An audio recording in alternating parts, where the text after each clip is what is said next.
Hey, how's it going? Today I wanted to walk you through how to set up and install everything that I use for developing in Python. So I work on a multitude of different projects, but the majority of them fall within the data science realm and are data-driven type projects. This revolves around different types of machine learning, deep learning or AI workflows, or different types of data analysis workflows where I am attempting to run some sort of algorithm or train some sort of model in order to analyze data. The type of software that I generally write is geared towards deploying the models or deploying the different types of algorithms to a multitude of different data and to massive amounts of data. So today I wanted to walk you through how to set up everything that I use to get started working on similar types of projects. When it comes to data science or machine learning or deep learning type projects, one of the most versatile programming languages available is Python. So that's where we're going to go ahead and get set up today. So when I'm setting up a new environment, one of the first things I like to do is go and install a console emulator. So since I work on Windows, I don't have a lot of the versatility that's available to people who are working on Linux. So I go ahead and install this so that I can kind of get get the same type of feel. So what you're going to want to do is you're going to want to download the full thing. This will also give you Git. Git's what we use for version control and also storing our code remotely. So once you download this file, what it'll do is it'll download a zipped folder to your computer, and then you'll be able to unzip it and then place it wherever you would like. So once you have Commander installed, the next thing you're going to want to do is you're going to want to install Conda. Conda is what we're going to use in order to manage our Python environments, and it'll also download our version of Python for us. So you're going to go ahead and go to miniconda.com or Google it. It'll take you to this first page, and then you're going to go on ahead and install your distribution of Conda. Since I'm on a Windows machine, I went ahead and installed the 64-bit. While you're clicking through the install wizard, it's going to ask you a few questions. Most of them you just click next to, and then when it comes to if you would like to add Conda to your environment path variable, go ahead and click yes. That's going to allow us to access our Python and also Conda from our console emulator. And then the last thing you're going to want to do is you're going to want to go ahead and install some type of text editor or development environment. The one I like to use is Visual Studio Code. It's free. It has lots of different plugins and extensions and different tools that help make coding a lot more enjoyable and a lot more efficient. So here, go ahead and Google this, and then again, go to the download page, and then you click the distribution that you need. Once all of that is done, you're going to want to come here.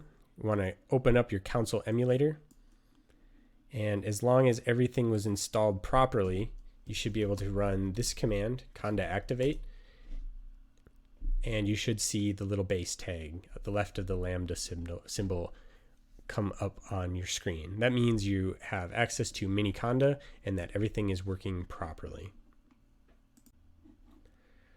Now that we have everything working properly, one of the first things I would like to do is set up a Conda environment. This is where we can install particular packages that we want to use for our projects.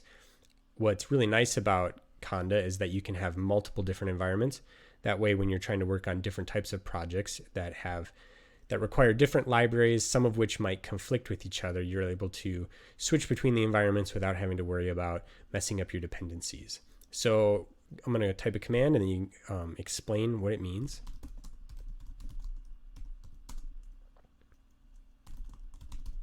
So in order to make your first Conda environment, what you're going to run is conda create -n, which means name, and then you'll give it any name you want. Here I used new env. You just have to make sure that you know what the name is.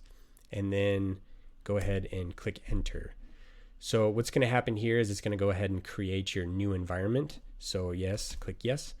So now that you have your new environment, now you have to activate it. So you will run conda activate and then the name of your environment. And now you'll see the base next to the left of the lambda symbol actually changed to your environment name. Now you're able to Conda install or pip install different Python packages within this environment and run them. For a basic data science Conda environment, the packages I like to install, regardless of what type of project I'm going to be working on, are Pandas, NumPy, and Jupyter. If I'm going to be working on different machine learning type projects, I'll also include scikit-learn. And then if I'm going to be working on different types of deep learning or AI projects, I work a lot with TensorFlow. So I want to go ahead and show you how to install those. So we'll start with just the bare bones. We're going to go ahead and install the original three I talked about, which is NumPy, Pandas, and Jupyter. Going to go ahead and click enter, and then once the prompt comes up asking if we'd like to proceed, you're going to go ahead and click yes. Once these are done downloading, we will be back. Now that those packages have finished installing, I can now walk you through how to pull up an instance of a Jupyter notebook and start working on data science or machine learning projects. So what you're going to want to do is you're going to want to run the following command. As long as your packages were installed properly, which they should have been, running this command will open up a Jupyter notebook on your local machine, and you will be able to have access to all of your different files, and you'll be able to create a new Jupyter notebook. These things are pretty neat. You're able to interact with the code in a GUI, kind of more interactively. You're able to import your different packages, and you're able to use them. So there you have it. I hope you were able to follow along and get something out of the video. If you were able to follow along, then you should have everything set up and ready to go in order to start working on different types of data-driven or data science type projects, even some software engineering type projects. As we continue to work through and get into more complicated examples and into more complicated videos, hopefully you'll be able to follow along, code along with me, and learn along with me. See you next time. Thanks.